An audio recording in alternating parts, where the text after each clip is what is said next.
Hey guys, we are live. Sarah says yes, we are live. This is episode number 108.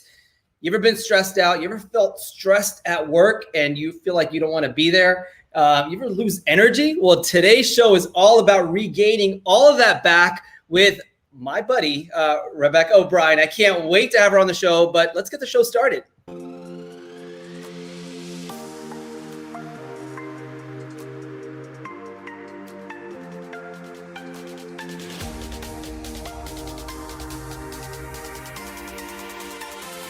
Hi, welcome to Hospitality Live with Rupesh, the hotel industry's top weekly resource for everything hospitality.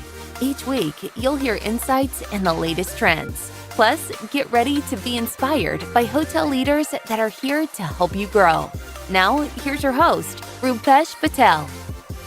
Hey guys, I'm actually pretty excited about this conversation because, in the past year, I've been stressed out. There's been a lot of things that happened in my family. And last year at this time, my dad and both my parents had COVID and they went through that whole struggle. So I kind of understand, how folks that are feeling stressed out, how we could all feel stressed out. And today we're going to learn how to regain that energy back. I can't wait to learn these insights. And so, all right, this is episode 108, and you're going to discover simple 5 ways to regain or reduce that stress and regain our energy. And with health and wellness coach Rebecca O'Brien. I can't wait this episode, guys. And let me know where you're watching from. I love when I hear people from out of the country. Sometimes it is awesome to see people from the entire United States watching, but there's people from other countries. I love it. So comment, let me know where you're watching from. This episode is let's see. This episode is brought to you by smartguests.com.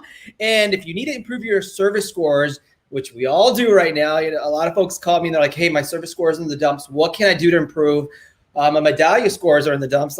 What can we do? Well, I always refer them over to smartguests.com. And SmartGuests has over 50 tools, print, digital, all of those things to help your marketing, operations, customer service, reviews, which are super important. Reviews are still important. People think that, hotels slow down and now we're picking back up. Well, I'm not focusing on reviews more than I'm focusing on kind of operations. Well, you need to be focusing on reviews too, because that's what people are looking at when they're trying to figure out if they're going to stay at your hotel. So definitely focus on those reviews. With over 4,600 customers in the United States and growing, smartguests.com can help your hotel improve too. Somebody put this in the notes, in the comments, smartguests.com, so somebody can click on it and then bookmark it. Thank you so much, Smart Guests, for sponsoring this episode. All right, let's see where people are watching from. We got folks from Canada. We got Houston in the house. Did you know I grew up in Houston? I moved there when I was 4 months old and I left when I was 11. And Houston's a lot of fun. It's a lot of good food too. Tex-Mex, right? All right, we got North Carolina in the house. All right, so my mindset every single week is something different. And this week, my mindset is going along the lines of what we're talking about this week. And it is this simple question that I just posted this morning. And I got inspired by, I got inspired by our featured guest today. And here's a question. When you feel stressed, what habits go out the window? Now comment if it's work productivity, sleep, healthy eating foods, and exercise. What would yours be? And for me, I'm not gonna lie to you, it's always binging down on some a big tub of ice cream or something that just reduces my stress. Well, I feel like it's reducing my stress, but then I'm stressed out because I feel like crap after I eat a whole gallon of ice cream or 3 cheeseburgers. Somebody knows how that feels.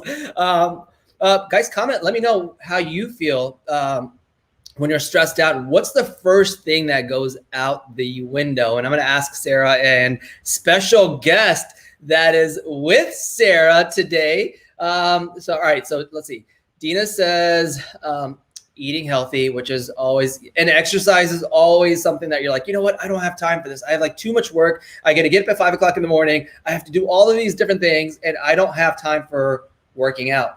And I can understand how that feels too, because I've been there where I'm haven't worked out for 2-3 months and you're like, what am I doing to myself? And These are all the things that we stress over when we're stressed over either with work or family or something happening in our lives. It can even be, it could be like an accident that you went through and now you're injured, or you're just like going through the traumatic process of, trying to recover from that. I know a lot of people that have been through accidents and they're stressed out over just like living daily. So, all right. So we have sleep in here. Yeah, food is a big thing. All right. So let's now, I'm super excited about this. And guys, next week, Monday, Tuesday, Wednesday, I'm going to be in Phoenix, Arizona at the lodging conference. Please, if you're coming, let's definitely connect. And then on Wednesday, late night, I fly into Dallas, Texas, where I am doing high-tech TV for the high-tech convention. I can't wait to do that on Thursday, the 30th. Excited. If you're coming, please comment, let us know, or send me a direct message. We will connect at either conference. It's gonna be a busy week for me as I leave this week for a few other trips too. So please connect. All right, so every week I have Sarah on, and she's awesome with the Hospitality Minute, but this week she actually has her mom on. Hey, Sarah. Hey, good morning, everybody. What's up, Sarah? Good morning. I've got my mom on. Okay. Yeah, please introduce our special guest. Yes. So as you can see, I have cloned myself, or maybe somebody cloned me before, and I have my mother here, Kay, and she's going to join for the Hospitality Minute today, because I have to say, we did a video the other day, and this young lady knows quite a bit about what's happening in the world of travel. So that's impressive. Looking forward to it. Sarah, you're fired, and Mama Karen, we called her Mama Sarah. Sarah Mama. Mama Sarah. It's always a pleasure to have Sarah's mom on. Anytime you want to come on, please come on and share what you know, because I know nothing in hospitality as far as what's going on in the news. I get all my news from Sarah. Sarah, what's happening in the world of hospitality and travel? Okay, well, we'll go ahead and go with the titles here. Okay, the U.S. announces its plan to reopen international travel to vaccinated travelers. Yes, so really good news. What we were just talking about, it just came out yesterday that the U.S. announced that they are planning to reopen to international vaccinated travelers. So what does this mean? So all of those countries from the UK, European Union, China, Brazil, India, that had limitations as far as international travelers coming to the U.S., they now only have to show proof of a vaccine, one of the approved vaccines, as well as a negative COVID test. Now, why do we care about this in hospitality? Why don't we go ahead and actually break down these numbers? So while the travel restrictions were on, COVID travel-related restrictions were costing the U.S. almost $198 million daily. All of these international travelers would be coming here and spending money in the economy. That means staying in our hotels, eating in our restaurants, flying on the airlines here as well too. So it is really, really important. Even another really kind of interesting stat, just the UK market alone, the US was losing $1.2 billion in a month from not having those international travelers able to come easily and freely to the US. So really big news. That's going to be happening in November, and it doesn't count for land borders. But good news for us. We'll have more international travelers here. So next topic.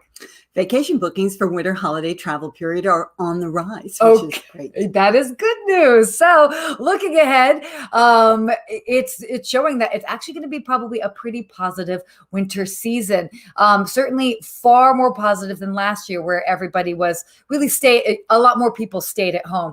Actually, according to CNBC.com, many hotels are already reporting to be full or fuller for the 2021 holiday season, despite the higher numbers of the Delta variant out there. Also kind of interesting is that in August, they did a study and they found that internet searches for December travel were 5 times higher this past August than they were last year. And tourists, where are U.S. tourists looking to go? They're looking to go to warm places. Duh. Like Hawaii. You want to go to warm places? Oh, absolutely. Yes. Love it. Exactly. This one wants to get a tan. Hawaii, California, North Carolina's Outer Banks, the Caribbean, other warm destinations are certainly high on the list. And now our last topic. Hawaii reopens growth in hotel revenue. Okay, yes, Hawaii reports growth in hotel revenue. Hawaii has definitely been a popular destination in the United States, and I mean it's good to see where people are traveling to. They had some pretty impressive numbers. So their statewide RevPAR in August of 2021 was 261, which is up 639% compared to 2020. Wow. ADR was 355. It's up 124%. Occupancy was about 74% as well too. So it's nice to see in different destinations like that people are getting out there. Obviously, Hawaii has been on the books for a lot of people, but always good to see different parts of the country doing well, respectively. So there you have it. That's it for today's Hospitality Minute. I hope you liked our co-host. I loved your mom. Hold on. Let me see if I can. There you go. Boom. There we go. Kay, Mama Sarah, anytime you want to come on, you did an awesome job. I love when Sarah has you on her stories, on her posts. It's always fun to see you. What are you guys doing this week?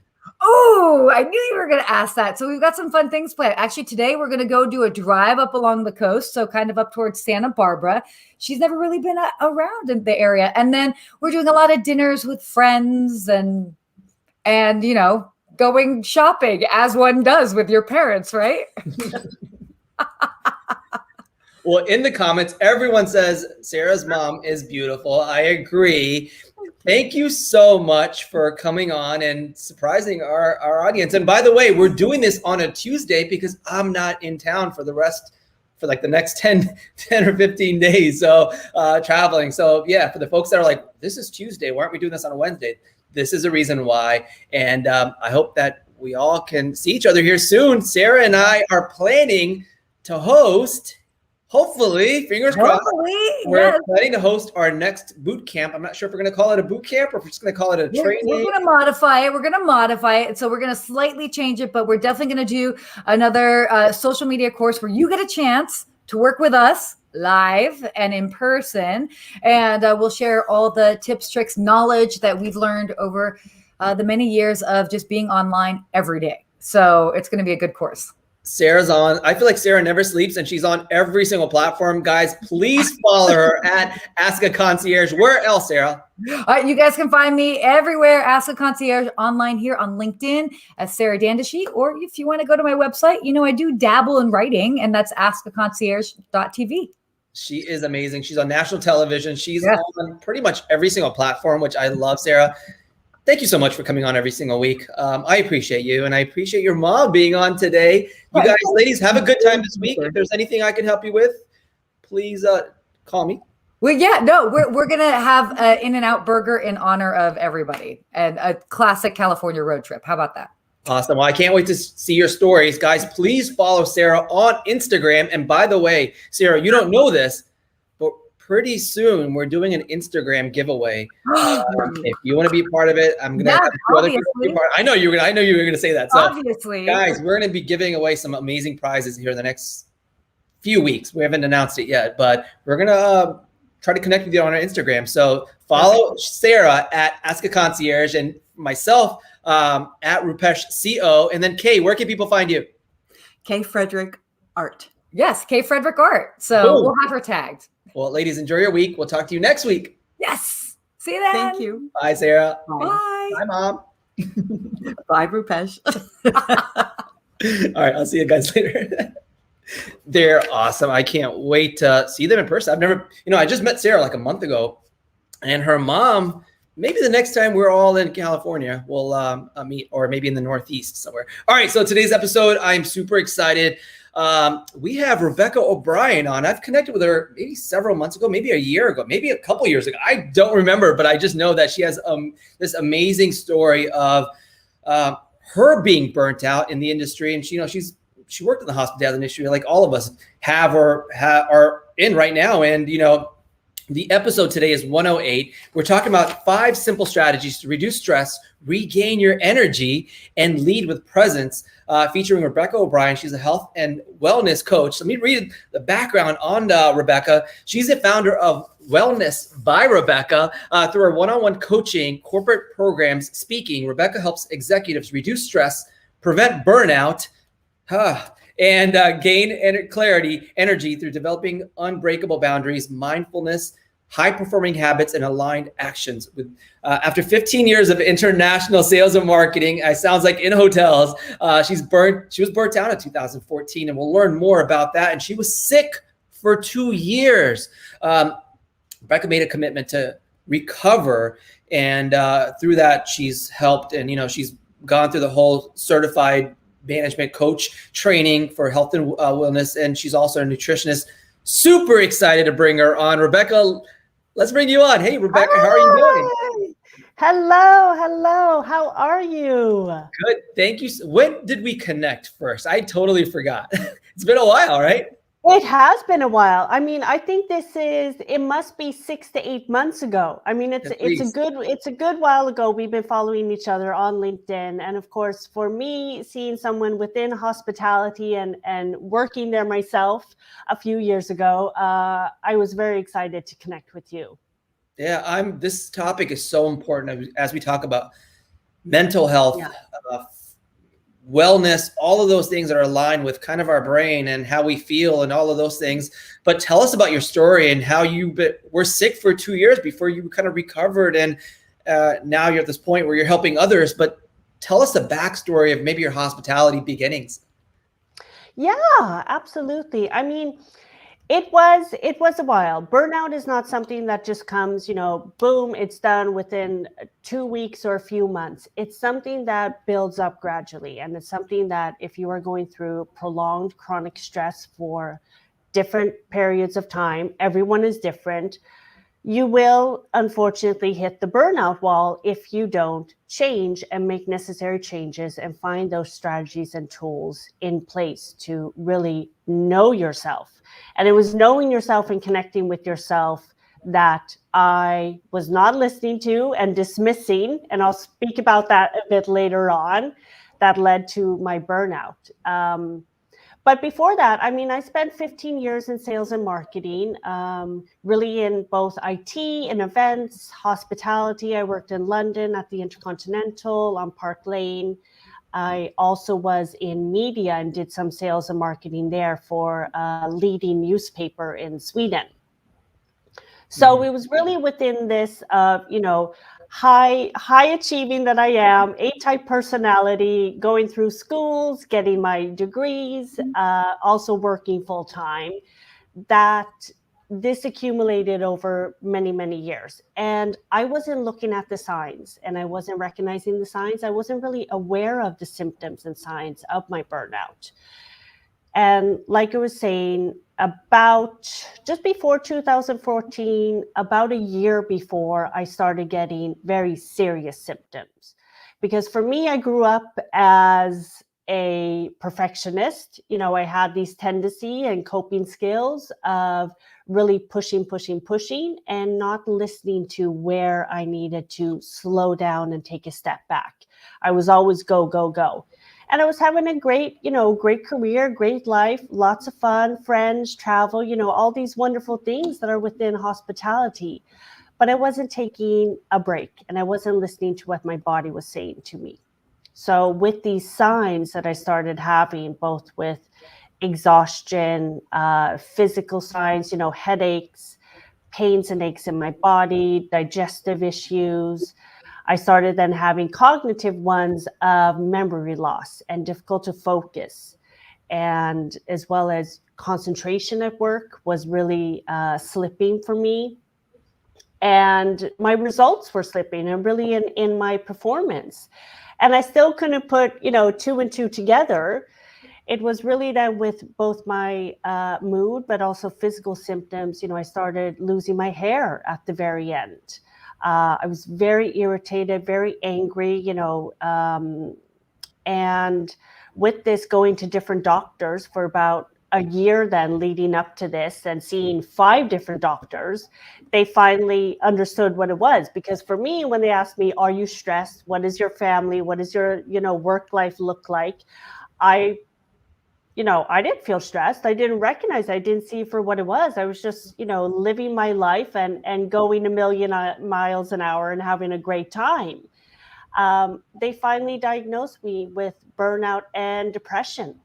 And I was so used to, wearing, let's say, a mask or having something on me of just performing and pushing at work, that I didn't see the other signs. And that's really what it led to. So when I finally got diagnosed, my nervous system and body completely crashed. So I was in bed for 6 months, and the whole recovery process was 2 years for me. Wow. And this is at the time you're working in hospitality. And what did that do to your product, or any kind of business, but what did it do to your productivity as far as at work? Because we're all feeling that, there are days that are stressed out. Like, what's the difference between like just stressed out today and then like this doesn't stop? I mean, stressed out at work for today, it can be small things, like I was saying, of building up. For me, it was the cognitive aspect that really was frustrating for me, and that I couldn't push through, or at least I tried to and could get through the days and still, turn it on when I needed to. But then what happened was, when I got home, I literally was so tired. I couldn't cook for myself. I couldn't take care of myself. I would just really go straight to bed just to be able to cope for the next day of the little energy that I was having. Right. And so that took you into this, I guess, this 2 years of just being sick. How did you come out of it? Because I know a lot of people are feeling stressed out right now, and they're like, well, is it going to take me 2 years, or is that kind of the time frame that I'm going through, or like, what is that time frame as far as for yourself? I mean, great question, and such an important question, because I think a lot of people think that I'll just take 2 weeks off and I'll be fine after burnout. And it doesn't really work like that. It is different for everyone. Your recovery will look different. It can be 6 months, it can be a year. I know people that have it's taken 5 years. So this is a serious thing. It's also knowing that with that recovery, it's in stages. I got help from different therapists, I went through basically a breathing school and a yoga community, not a practicing yoga, because I couldn't do that myself. But one of the first things was just learning to breathe again, because I had neglected my system and calming my nervous system and knowing how to do that for so long, that I actually had to relearn everything. But I met therapists, I met cognitive behavioral therapists, I met healers, I went through trauma healing. So everything was stages of what I was ready for in that moment in time, because I couldn't really meet a therapist immediately because I couldn't process it and my cognitive abilities weren't there. I couldn't read, I couldn't listen to sounds. I had to be in a dark room for the first months. It was very, very exhausting in terms of what I could handle with my system and my nervous system in a whole. Right. And I like that you're saying that everybody goes through different stresses and different ways of managing and understanding that they're stressed out. So maybe I'm not sick, but I still could be stressed out over certain situations for our work or within my personal life. Is that true? Yes. Yeah. I mean, absolutely. Because with our stress, I always go back to as well, speaking about this and speaking in different presentations and rooms and Clubhouse, we do a lot of things right now where I speak about befriending your stress, because it really starts with self-awareness and knowing that, because stress in itself, that is not the danger. That's been with us through evolution. It's part of us. We need that for our, it's been our survival mechanism for so long. It's when that stressor hits and we are in fight or flight. We can look at, way back in the day with the bear and chasing for the bear and basically our survival, or to fight the bear and kill the bear. To be able to protect ourselves because it's a perceived threat. thing is, today, these threats and stressors come out as you're running late to pick up your kids from school. You're having a disagreement at home, a confrontation with your boss. You're working towards a deadline. So all these things, are happening consistently throughout the day. And if we're in a high stress mode, and if we're in fight and flight, and our hormones are going all over the place as we do when we are stressed, that then leads to chronic stress and prolonged stress, and we're in that cycle, and we're not breaking that cycle. And that's what's dangerous. We need to be able to bring ourselves back to not be in that stress. And when you're aware of your stressors and have that, conscious being of your thoughts, your emotions, your behaviors, your actions, you can then start to check in with yourself and see, oh, I see what's happening here. I feel what's happening inside my body. This is, I'm triggered. This is my stress hormone starting to run. Right. What can I do? Okay, I have my practices.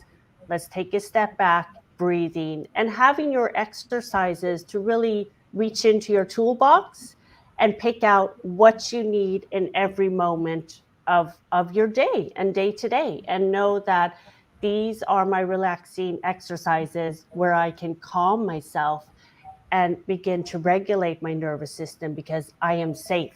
I'm not being chased by a bear right now. Yeah. And, for hotel managers, leaders, they're stressed out because they can't find staff, or they're working 100 hours a week. They're doing these other things that maybe they weren't used to in the past because of what's happening in an industry. And that's very stressful. I saw it with our leaders where they were getting to that point where they're like, either we do this or I'm going to be out of here. Right. And I see that a lot. I hear that a lot from a lot of GMs. So when you understand that you're under this much pressure, what can we do? What are some simple steps that we can do? I know we talked about breathing, but what are some simple steps that we can understand that, we're stressed out, but now I need to maybe take some time for myself? Like, what are some of those 5 things that we can understand? I know we talked about the 5 simple strategies. No, we did. And this is the thing with both, our work and life and everything that's going on. I can absolutely resonate with that, and being a GM and having a lot of pressure and having, a lot going on right now for the hospitality industry. It is looking at within yourself and finding these coping skills. With work, yes, that might be then delegation, asking for help, setting boundaries. What can you put in place within your work life to actually perform, and again, regain your energy, but also have support in your performance.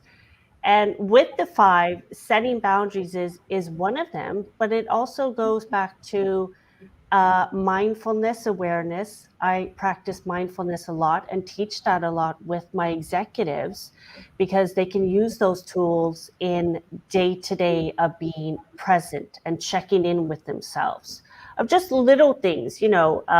How are you starting the day with setting intentions? How are you showing up that morning before starting work? No multitasking, starting with your biggest challenge in the morning of your work, taking small breaks, being aware of how many cups of coffee are you drinking during the day. It's these little things that you can practice within tips and tools. It's also with high performing habits, sleep, of course, sleep and leading into your day and how you are going to show up the next day at work.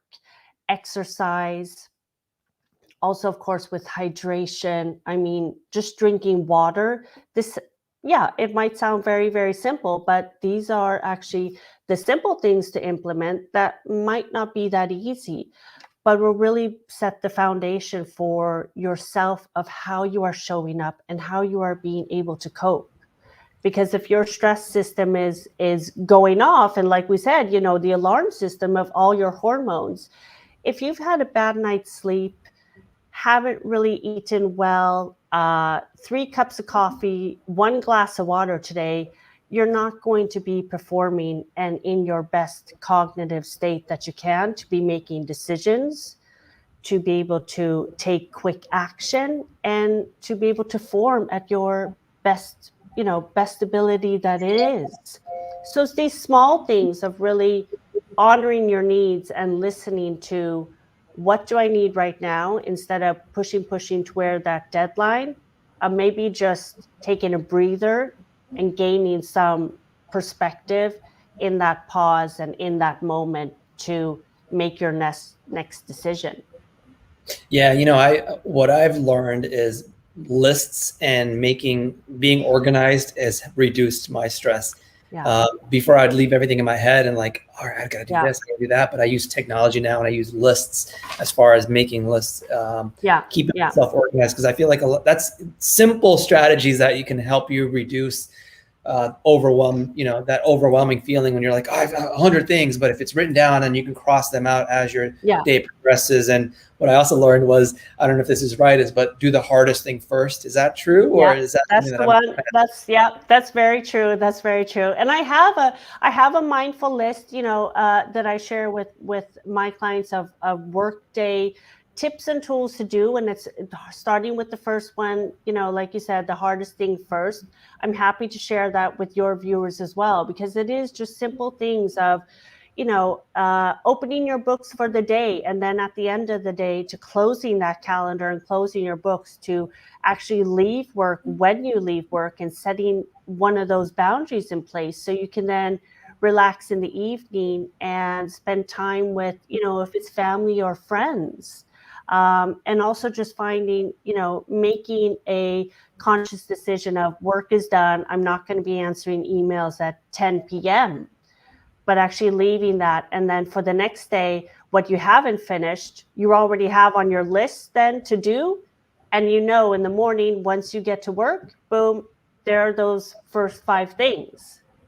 Right. And, with, especially in hospitality, being burnt out, you feel like you have to do everything at one time, which is sometimes true, but it's not always. The good thing about hospitality, there's always tomorrow where you can knock out the rest of your list, right? Actually, my father-in-law told me this a long time ago. He said, you know what? The best thing about hospitality is, for the most part, you can always leave these other projects for the next day, unless it's like a burning, like your hotel's burning down or something like that, or a major issue, right? He was like, you know what? You can always save it for the next day or the day after that. And I've always thought about that as I'm like trying to finish my list. If I can't get to it today, it's okay. Like, it didn't end the world. It didn't end my business. And I've always thought about that. So that's kind of one stress reliever that I have that I can share. But what are some other ways that we can reduce our stress in our daily busyness life, as far as just keeping ourselves going at work? Yeah. I mean, one of the big things is, like I spoke of earlier here, honoring your needs and listening to your body and listening to what you need, how you can support yourself right now, what brings you joy. And especially, let's look at something of self-care. Self-care is discussed a lot right now, and it's not just a buzzword. It doesn't have to be pink bubble baths. Self-care is different for everyone, but it's also having curiosity around that and giving yourself grace and listening to your needs of, do I need to take a break and take a 15-minute walk outside? Do I need to eat a bit healthier now because I have been, consuming this, that, and the other? Do I need some alone time? Do I need to go for a massage, or do I actually need to say no to an event I've been invited to on Saturday because I feel exhausted? It's listening and honoring your needs and knowing this is what I need today, and this is going to serve me best of how I'm feeling. So really checking in with yourself, that's a big one. And that's something, everything that I say here today, I walk my talk, and that's so important for me because I check in with myself several times a day. And it's always, where am I at cognitively? How am I performing right now? Do I need to take a break? Do I need to drink some more water? Do I need to get an earlier lunch?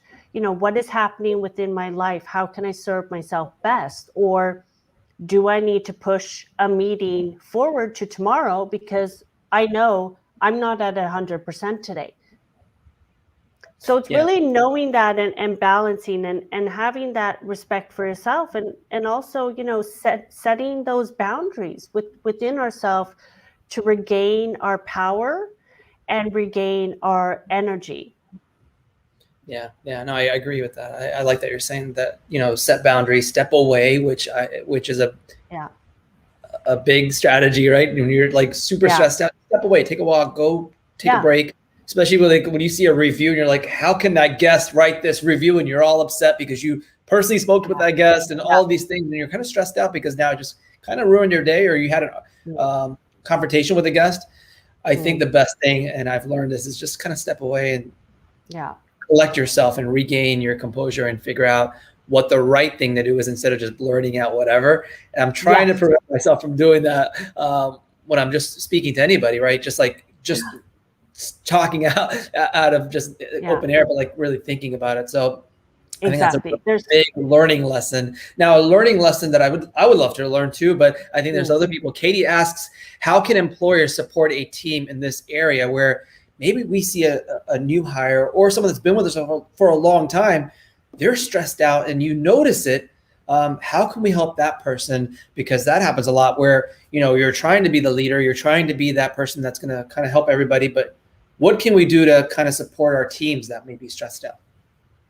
Oh, wonderful question. Thank you so much for that question.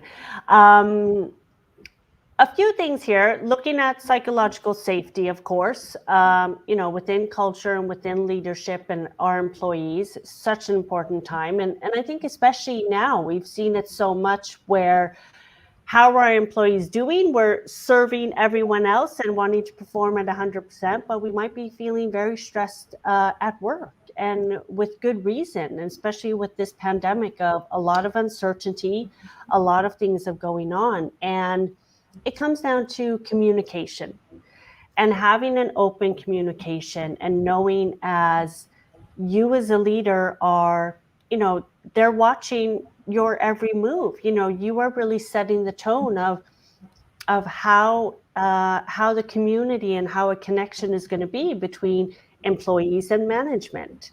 And one thing that you can do that I think is most important is just showing some vulnerability, or leading with vulnerability, of understanding and being able to share, as a human being, that things might be stressful now, we're struggling with this. Or if you're having a one-to-one with your employee, that you can start the conversation with sharing perhaps something, small and personal with yourself, but just, it's been a rough 2 days here. I feel I haven't been sleeping, and, I can find that now when I'm sitting here today in this meeting, it's been tough. We just got this news, or this and this happened with this guest. So I find myself a bit struggling, how have you been, or how are you feeling when this situation happened, or this, we're up against this right now. So it's really leading with example, and just having that open conversation and saying, we're here to help. And so the employee can feel safe and know that they can ask for help. Because if they can't ask for help, if they don't feel safe in that environment, and to lean in and say, this hasn't been working, or I made this mistake, it's going to also have an effect on their performance at the end of the day. So just with an open communication, I would say, and a little vulnerability, and to lead with that will really bring you closer in work as connections.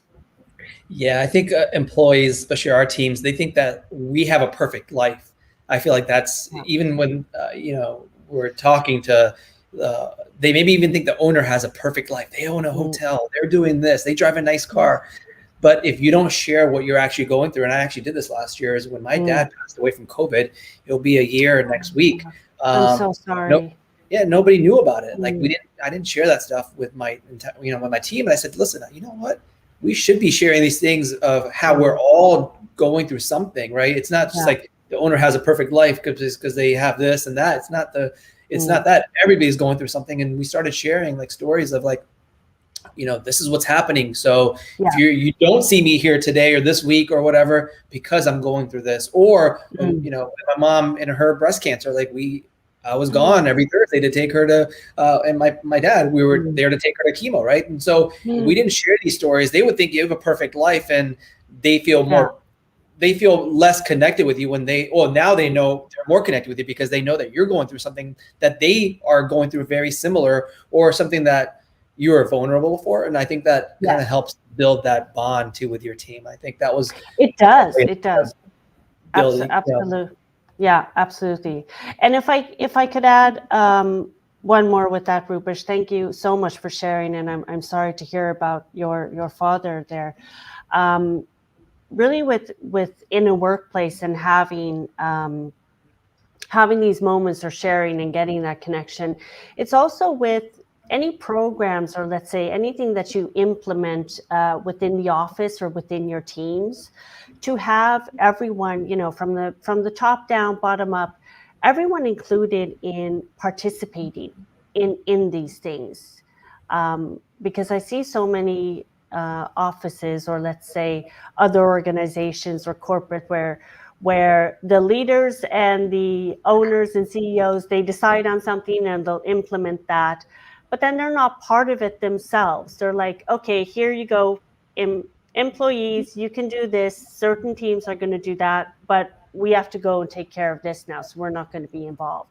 But it's really getting involved so they can see that everyone is included, and it's important for everyone to go through these with the programs, with the resources, if it's mindfulness workshops, if it's psychologically safety regulations, policies that you're putting in place, to just see that everyone is taking part in it.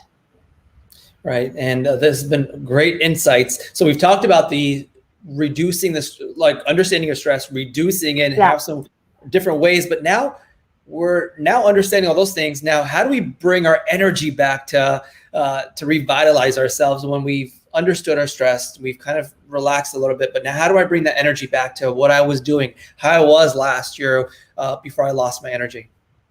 Yeah. It's a few of these, again, of going into them, but it's such an important question. I think right now as well, I would also love to just say to give ourselves grace of what has gone on and how we have been dealing with this, because it has been a lot. And I know a lot of people have been feeling overwhelmed with it. So I would say self-care again, of really finding that joy, finding that curiosity, trying a new hobby, trying, experiencing something as everything is opening up now, trying something new. When was the last time you did something for the first time? Finding that new hobby, finding some new joy, connecting again with relationships, friends, people you haven't seen in a while, someone who is adding to your energy and not taking for your energy. That's an important one. And really with energy in a whole is about our habits. And again, sleep, nutrition, exercise, all of those ones really affect of how we are showing up, and body, mind, spirit. Those are the foundational pieces that we need to really thrive with this. Mindfulness, I would say again, we think of relaxation and meditation. Oh, well, that's going to get me relaxed or in a low mood, a low flow. But it's actually not. It can absolutely relax you and all, but it gives you energy. It gives you energy. And that's the thing with meditation and mindfulness practices, of letting yourself be for a moment and being still and in the present moment, here and now. It's not about shutting off your mind or dismissing your thoughts or just running away from the racing thoughts. It's about being aware of them consciously, being mindful consciously, and then intentional of what you are doing afterwards. Yeah. So Yeah, really and with this, I would say be aware of what you're consuming within your body and everything around you of relationships, energy, work, life. How are you spending your time? Just take a time to reflect on that. And that's something that will absolutely improve your energy and lust again for life. Yeah, and I think for me personally, is I feel like when I got rid of the stuff that that didn't give me value in my life, that didn't give me any energy in my life, like that was draining for me. Until I got rid of that, I was stressed out. And once I got rid of like the things I wasn't passionate about, that I didn't feel like was bringing me any value to what I'm passionate about or giving me some drive. Once I got rid of all those things, it gave me more energy to focus on other things, which was a change in my mindset. And I've been through this journey too, where it kind of trying to focus on different things, and you have to understand what's valuable for you and what keeps you going. And I think that's part of your energy too. We're talking to Rebecca O'Brien, and she's a wellness health coach, and you do a lot of different things to help executives and hospitality people and just any kind of business folk or personal too. Where can people find you? Because I'm sure there's people that want to learn more about your background and learn more how they can maybe reduce their stress and gain some more energy back that they were used to. Yeah, you can find me on wellnessbyrebecca.com. Also within LinkedIn, where we met Rupesh, and I know many connections here are following from. I'm at Wellness by Rebecca, as well as Instagram and Clubhouse. So all the same caption, and I'm more than happy to provide resources. Like I was saying, I have this mindful workday sheet that I provide to my clients, anyone that wants to see that, as well as having a complimentary call to just discuss, what your challenges are right now. Everyone is individual, and everyone is looking for their individual needs, and unique to find your stress management toolbox and what you can implement into your life to really reduce that stress and regain energy to thrive and create that sustainable success. Yeah. Well, this is a pleasure having you on the show. Thank you so much. I'm sure we're going to bring you back on to help us out as we start the new year out, and as we focus on goals, and as we focus on keeping ourselves going for another brand new year. So Rebecca O'Brien, thank you so much. Guys, please connect with her at wellness@byrebecca.com. And then please connect with her on LinkedIn. And we said she's on Instagram too with the same handle. Rebecca, talk to you soon. Thank you for having me. It was a pleasure. Thanks. Talk to you soon. Thank you. Bye. Guys, she was awesome. I wrote down a bunch of notes that can keep myself going, our teams going. And, we talked about mindfulness, communication, setting boundaries, which is a big part of your growth, and understanding how you're feeling stressed and how you're managing that stress too. A lot of great things here that we talked about. And if you want to connect with her more, please go to the website Wellness by Rebecca. All right, guys, next week, Monday, Tuesday, Wednesday, I am in Phoenix, Arizona for the Lodging Conference. Please stop by and say, hey, I'm going to be doing a live show. And we have a special guest. We have Tyler Morris with MCR next week. I'm so excited. He's built a $4 billion hotel company, and they have over 125 hotels. Super excited to talk to Tyler and understand how he got started, because did you realize that Tyler was a bus boy, a valet attendant, and now he's running a $4 billion plus hotel company out of New York City. And I'm super excited to talk to him live from the Lodging Conference. So that's Monday, Tuesday, Wednesday, live from Phoenix. And then Thursday, I'm going to be doing high-tech TV for the high-tech convention in Dallas, Texas. So excited about that. Can't wait to share the latest in hospitality technology and find all the cool things that keep us going and make our lives easier in this business. So guys, thank you so much. If you've loved this episode, hit the like button, and please say that, comment that you love Rebecca, because I loved her tips, and please connect with her. Guys, until then, take care of yourself, take care of each other, and I will see you next week.